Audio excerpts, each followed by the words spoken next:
ఇందాక మిత్రులు మాట్లాడుతూ కొన్ని విషయాలు హరీష్ రావు గారు చెప్పారు. ఉమ్మడి ఆంధ్రప్రదేశ్లో బడ్జెట్ సంబంధించి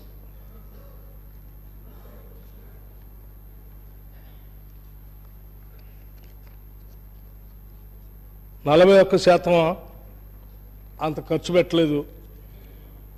ఎవరు చెప్పారు అంత ఖర్చు పెట్టారంటే నేను చెప్పట్లేదు 41% ఖర్చు పెట్టారని. లెక్కలు కూడా నేను కరెక్ట్ అని కూడా చెప్పట్లేదు. 1956 నుంచి 2013-14 వరకు ఉమ్మడి ఆంధ్రప్రదేశ్లో ప్రవేశపెట్టినటువంటి బడ్జెట్ సంబంధించి లెక్కలు కూడా మీ మొత్తం బడ్జెట్ అంశాలు కూడా ఈ సభ దృష్టికి తీసుకొని రాదలుచుకున్నాం. ఒక విషయం ఎందుకు తీసుకొని వస్తున్నా కంపారిటివ్ కూడా చెప్తాను నేను అధ్యక్ష. నేను అదే చెప్తున్నాను కదా, నేను చెప్పిన సోర్స్ కరెక్ట్ కాకపోతే మీరు చెప్పిన సోర్స్నే నేను కరెక్ట్గా మార్చి చెప్తాను. అది కూడా రాజశేఖర్ గారు వినాలి. నేనేం చెప్తా ఉన్నాను, సరే ఉన్న కంబైన్డ్ స్టేట్లో జనాభా దామాషా ప్రకారమో లేకపోతే ఏరియా ప్రకారమో అంచనాలు 41% అని వేసాం. ఈ 41% ఖర్చు పెడితేనే మొత్తం బడ్జెట్లో ఇన్ని సంవత్సరాలు 56 నుంచి 2013-14 వరకు మొత్తం ఖర్చు పెట్టింది 4,98,053 కోట్లు. తప్పు, రైట్. ఈ 41% అయితే కాదు, మీరు అన్నట్టు 31% తీసుకున్నాం. 31% కాదు 21% తీసుకున్నాం అంటే ఇంకా తగ్గిద్ది. అంటే 4 లక్షలు 5 లక్షల నుంచి అది 2 లక్షలకే వస్తుంది, 6 లక్షకే వస్తుంది. అంటే 56 నుంచి 2013-14 వరకు అతి తక్కువ డబ్బులతో ఈరోజు తెలంగాణ ప్రాంతంలో ఎన్ని ఆస్తులు సృష్టించారండి. ఒక నాగార్జున సాగర్ బౌలార్థ సాధు ప్రాజెక్ట్ ఇచ్చారు, వచ్చిందా? ఓ శ్రీశైలం వచ్చిందా? ఓ జూరాలు వచ్చిందా? ఒక SRSP వచ్చిందా? ఓ దేవాదులు వచ్చిందా? ఒక కడెం వచ్చిందా? లేకపోతే హైదరాబాద్ చుట్టూ ఉన్నటువంటి ఔటర్ రింగ్ రోడ్ వచ్చిందా? ఇంటర్నేషనల్ ఎయిర్పోర్ట్ వచ్చిందా? IIT వచ్చిందా? IIIT వచ్చిందా? లేకపోతే హైదరాబాద్ ఉన్న ECIL వచ్చిందా? IDPL వచ్చిందా? BHEL వచ్చిందా? హైదరాబాద్కి గోదావరి జలాలు వచ్చాయా? కూర్చోండి వినాలండి. హైదరాబాద్కి కృష్ణా నది జలాలు ఫేజ్ 1 ఫేజ్ 2 ఫేజ్ 3 వచ్చినాయా? గోదావరి నుంచి మంచినీళ్ళు వచ్చినాయా?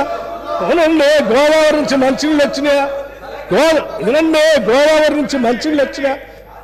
కృష్ణానది నుంచి నీళ్ళు వచ్చినాయా? మీరు నీళ్ళు తాగుతున్నారు కదా వాళ్ళ, అవి అప్పుడు వచ్చినాయి. గోదావరి నీళ్ళు వచ్చినాయా? మంజీరా నీళ్ళు వచ్చినాయా? ఇవన్నీ అతి తక్కువ బడ్జెట్తో కంటికి కనపడేటువంటి ఇన్ని ఆస్తులు సృష్టించబడ్డాయి. వినండి, ఓ BHEL వస్తుంది అన్నప్పుడు నాకు తెలుసు ప్రభుత్వ రంగ సంస్థ, అది కేంద్ర ప్రభుత్వం. ఒక BHEL ఇక్కడ రావాలంటే ఇక్కడ రాష్ట్ర ప్రభుత్వం భూమి కేటాయించాలి, దానికి కావాల్సిన వ్యవస్థలు ఏర్పాటు చేయాలి, కేంద్రంతో మాట్లాడుకోవాలి, ఇక్కడ తెచ్చుకోవాలి, ఎంతో కొంత వీళ్ళకి కూడా ధనం సమకూర్చాలి. ఓకే, ఒట్టిగా రాదు. మీరున్నారుగా 10 ఏళ్ళ నుంచి. ఏ BHEL తీసుకొచ్చారు మీరు? ఏ ECIL తీసుకొచ్చారు? ఏ BDL తీసుకొచ్చారు? ఏం తీసుకొచ్చారు మీరు? ఏం కాలేదు. తెచ్చిన ITIRనే బాగొట్టారు. ఆ ముఖ్యమంత్రి గారు చెప్తా ఉన్నారు 2 ఫామ్ హౌస్లు తెచ్చారు తప్ప ఏమి కాలేదు ఈ రాష్ట్రానికి అని చెప్తా ఉన్నారు. అధ్యక్ష, నేను ఎందుకు చెప్తా ఉన్నానంటే, నేను ఉమ్మడి ఆంధ్రప్రదేశ్లో నేను ఈ లెక్క 4 ఒక్క నిమిషం అధ్యక్ష, నేను ఉమ్మడి ఆంధ్రప్రదేశ్లో నేను ఇంకా తక్కువ చదివాను. వీళ్ళు వినాలని ఆలోచన ఉంటే నేను చెప్తా ఉన్నాను అధ్యక్ష. ఇంకా నేను చాలా అధ్యక్ష, నేను ఉమ్మడి ఆంధ్రప్రదేశ్లో ఉన్నటువంటి బడ్జెట్ డబ్బులు వాళ్ళు ఎక్కువ మన కోసం ఖర్చు పెట్టారు, మన మీద చాలా ప్రేమ చూపించారు, ఇక్కడ ఆస్తులు సృష్టించారు అని చెప్పట్లే. అతి తక్కువ డబ్బులోనే వాళ్ళు మనకు చేయకపోయినా ఆ ఉన్న దాంట్లోనే ఇన్ని ఆస్తులు వచ్చినాయి. ఆ ఆస్తులు కూడా వాళ్ళు ఉంటారు. కొన్ని చెప్తేనే ఉంటాను, అన్ని చెప్తే మరొకసారి వాళ్ళు అంతా ఉంటారు.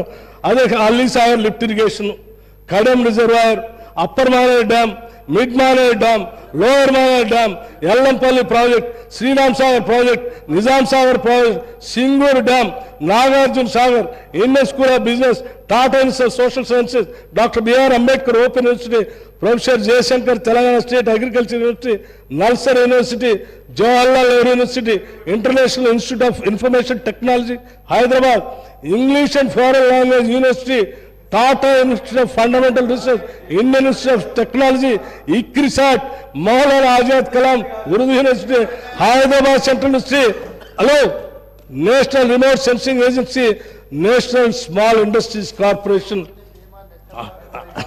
National academy of construction, national police academy, national institute of fashion technology, national institute of nutrition, national institute of tourism hospitality, national institute of agriculture extension management, Indian statistical institute, institute of genetics, hospital for genetic diseases, Indian immunologicals limited, Indian drugs and pharmaceuticals limited, Indian institute of chemicals technology, Indian institute of public వినాలి. మరి మీరు ఇవన్నీ అప్పుడు వచ్చినాయి కదా, ఇవన్నీ ఓపిక లేకపోతే నేనేం చేశాను, మీరు అడిగారు. Footwear design development institutes, doctor Marri Chenna Reddy human resource development institute of Telangana, advanced numerical research and analysis group, advanced systems laboratory, defence research and development organisation, director of rice research, central institute of medicine and aromatic plants, central research institute of dry land agriculture, central institute of tool design, central power research institute, centre for economics social, centre for DNA finger print diagnostic, centre for development advance planning, centre for cellular molecular biological, Bharat dynamics administrative staff college of India, atomic minerals director of exploration, ఇంకా ఉన్నాయి. ఇంకా చెప్పంటే మిగతా కూడా చెప్తాను. అధ్యక్ష, ఇవన్నీ సృష్టించబడటానికి ఇన్ని సృష్టించబడ్డాయంటే అధ్యక్ష, ఆనాడు అతి కొద్దిగా ఉన్న సంపత్తో అధ్యక్ష శ్రీహరి గారు మీకు అవకాశం వచ్చినప్పుడు మాట్లాడండి. అధ్యక్ష, ఇప్పుడు చెప్పండి. మీరు అతి తక్కువ డబ్బులతోనే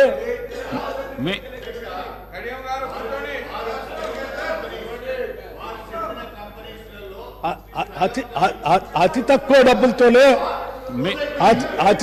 డబ్బులతోనే మీకు అవకాశం వచ్చినప్పుడు మాట్లాడండి. అధ్యక్ష, మీకు అవకాశం ఇస్తాం తర్వాత. అధ్యక్ష, హైటెక్ సిటీ చెప్పటం మర్చిపోయాను నేను. Hitech city, financial city, outer ring road road తిరుగుతున్నాను,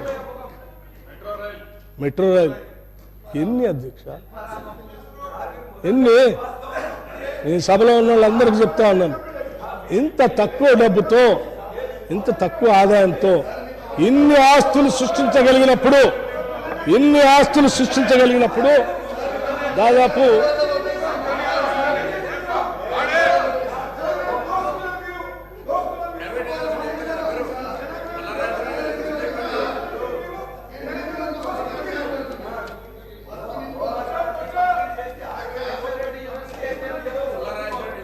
రాజేశ్వర రెడ్డి గారు, అధ్యక్ష ప్లీజ్.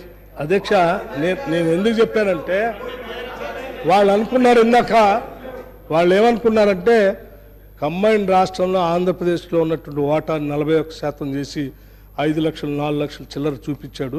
ఇది కావాలని చేస్తున్నారు, ఎవరో ప్రేమతో రాసి ఇచ్చారని చదువుతున్నారు. నేను ప్రేమతో రాసి చూపించింది చదివించింది కాదు. నేను ఎందుకు చూపించానంటే, ఇంత తక్కువ ఖర్చుతోనే ఇన్ని ఆస్తులు సృష్టించబడటానికి అవకాశం ఉన్నప్పుడు 2014 నుంచి 2023-24 వరకు ఎన్ని లక్షల కోట్లు బడ్జెట్ అధ్యక్ష మంది? ఎన్ని లక్షల కోట్లు ఏడిపోతా ఉన్నాయి?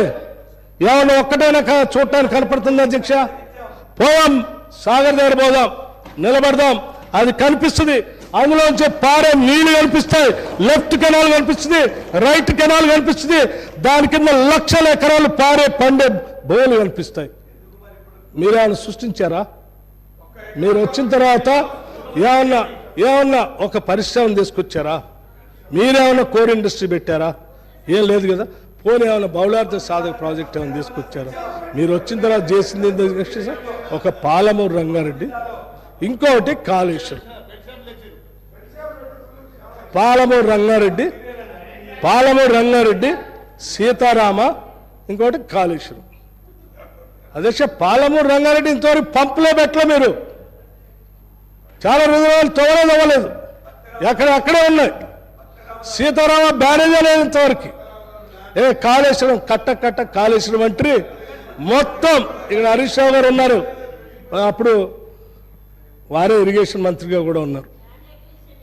ఆర్థిక శాఖ మంత్రిగా పనిచేశారు, ఇరిగేషన్ మంత్రిగా పనిచేశారు. సరే, అప్పుడు వారు రోజువారీ దాన్ని రివ్యూ కూడా చేసేవాడు. సరే, కాళేశ్వరం అంటే దేశంలో ఉన్నటువంటి ప్రజలందరూ బస్సులు చేసి పెట్టి చూపించారు. మేము కూడా చూద్దామని బయలుదేరాం. మేము కూడా బయలుదేరాం. మేము ఉన్న 5 సభ్యులే ఆ భద్రాచలం నుంచి బయలుదేరి చూద్దాం. భద్రాచలం దాటేమో లేదు, అరెస్ట్ చేసి లోపల జైలు పోలీస్ స్టేషన్ పంపించారు. ఏందయ్యా అంటే